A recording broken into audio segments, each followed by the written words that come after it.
Well, this probably doesn't surprise anybody, this thing's presence, because even though thrift stores in this day and age are generally proud of what they're trying to sell, as evidenced by the fact that this actually sat around for 4 days. Well, I just could not leave well enough alone because I think this is the newest one of these I have that's actually in this form factor. I've got a couple of Dell computers in this case. I think I have an Inspiron 620 somewhere. And I believe I have a slightly newer one that has a Sandy bridge, but I think this is a Haswell, which is the 4th gen. It is an Inspiron 3847 personal computer with a Windows 8 sticker. That's about the extent of what I know, because you can see there's screws, and they're not thumb screws. So I was not able to take this apart. So we're going to do that live. Well, recorded live, I guess. I'm finding out live, but you guys are going to find out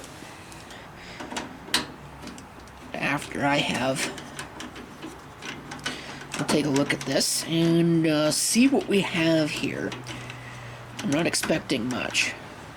So let's see, when we pop the cover, if this is a score or a bore, or worse yet, a total loss for my $25. Alright, what do we have here? Well, there's no hard drive, but I didn't expect one of those. There's no RAM either. That's a little more disappointing, but I believe this is just standard DDR3, so that shouldn't be too difficult to find. There's no card reader either.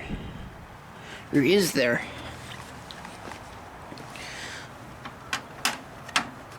What does this have? Well, it does have a card reader, but it's just an SD card reader.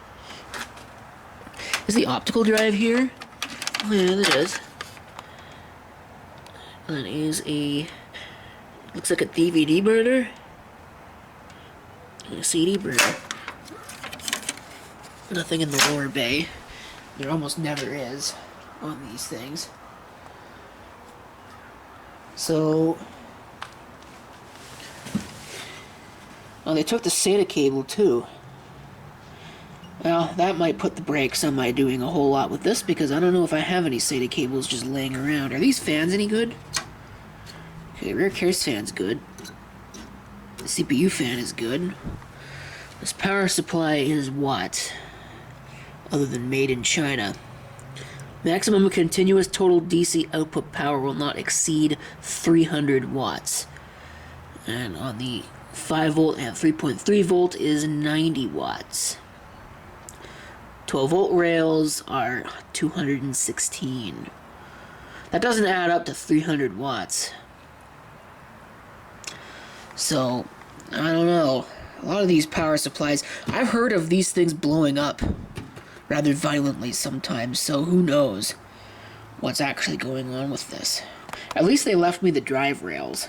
I mean, there's nothing more irritating than when you find a system that uses drive rails and they have taken them away. So you have to either not use the drives or do something uncivilized like bolt them into the side of the metal wherever possible. But anyway, I'm going to go ahead and probably clean this up a little bit, maybe. I might just not even bother. I'm going to have to find some RAM, obviously, because it doesn't have any in it. Which I'm mildly disappointed to learn, but not really surprised. Like I said, for the amount of money that these places charge for these things these days, you'd really think that they'd leave stuff alone, but I guess they can't really take out what wasn't there to start with. I have no idea, and I'm going to choose to take the high road on that one. They may have removed the hard drive. That's definitely a possibility because, you know, data security and all that, but I don't know. So let me go find some RAM and let me go hook this thing up and see if it does anything. Alright. Cabled up. And we got some RAM. Now I have no idea if this RAM is any good. No idea if this power supply is any good. I have no idea if the system's any good. I have no idea if this keyboard is any good because this thing is pretty nasty. Unfortunately, this isn't a real computer, so it doesn't have PS2 ports. So I have to use this USB thing, and yeah. I think I'm going to get rid of this keyboard and replace it with something else. But for the time being, let's go ahead and give this a try. Plug it in. Well, no fireworks yet.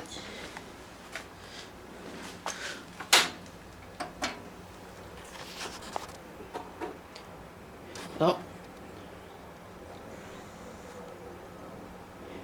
That's a beep code. I should look that up and see what that is. I'm surprised it's not coming through on the speaker, but yeah, it's definitely an error. And I don't think it is an error with the RAM, so that could be bad. Again, might spell the end of my really doing anything with this. Although it is a standard case, you just have to do something about the proprietary front panel connection. Okay, I swapped out to a completely different stick of RAM. No, still got the same problem. Supposedly that is a RAM not detected error. I don't know why it wouldn't be seeing the RAM. It would be very strange. Wonder if it has something to do with this. I'm going to go ahead and pull the battery and clear the CMOS. Just make sure that's cleared. I don't think it's going to make a difference, but we'll try it anyway, just to see what happens. No, exactly the same problem.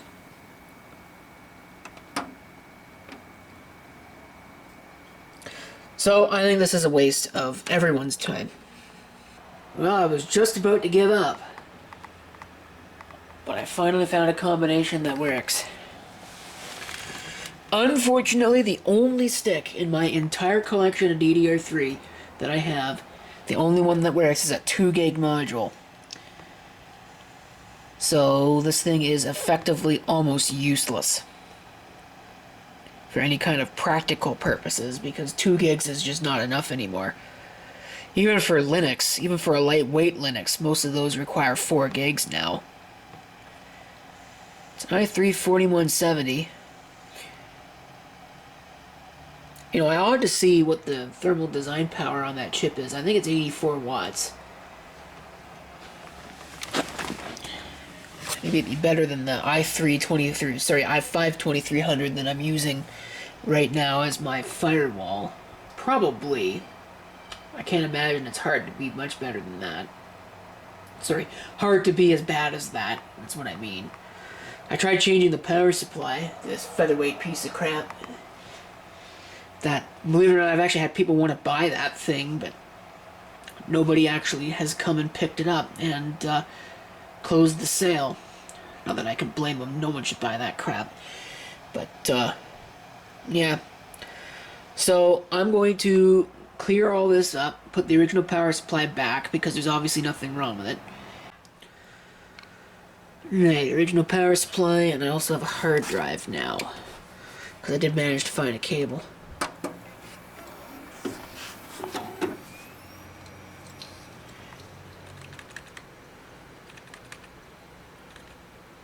So let's see here. We are running BIOS revision A08. Probably an update to that. The date and time are wrong because I pulled the battery thinking that might help, which it did not. So right now,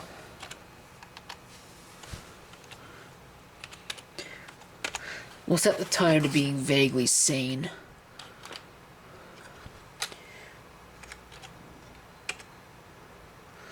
Today is the 28th. Yeah. Hard to believe that April is already almost over. We have an i3-4170 Locked at 3.7 gigahertz. Wow, that's quite fast for base processor speed. 2 gigs of RAM, of course. Let's see, SATA 0. We have 500 gig hard drive. It's just what was sitting around. And there is a DVD plus minus RW.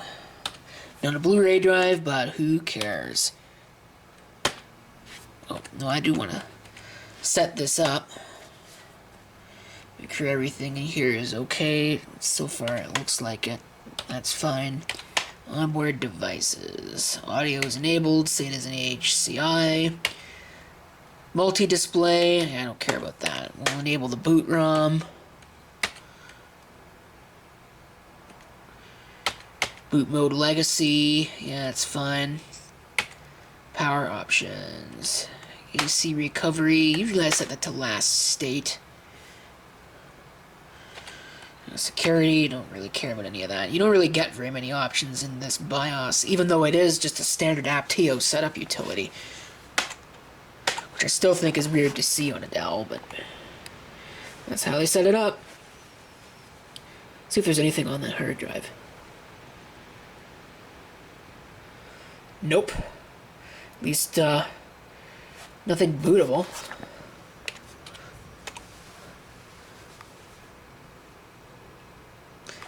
So, I don't know what to do from here. I think I'm just going to close the video with that because there's not much else that's really worth speaking with this. I'm probably not going to hang on to this because I don't need it. Unless I find that I can actually use it for like a firewall or something that doesn't need a whole lot of RAM. Because 2 gigs of RAM is just not enough for really much of anything any longer, so we'll conclude it with that. There might be a second video, there might not. I wouldn't expect one, but if there is, there is. By the way, this machine was manufactured 10 years ago. 2016, 02, 06. Hard to believe that 2016 was 10 years ago. Sometimes I almost refuse to believe it, but yep, that's the cold hard truth. Even though we live in a post-fact world, you just can't get away from it sometimes.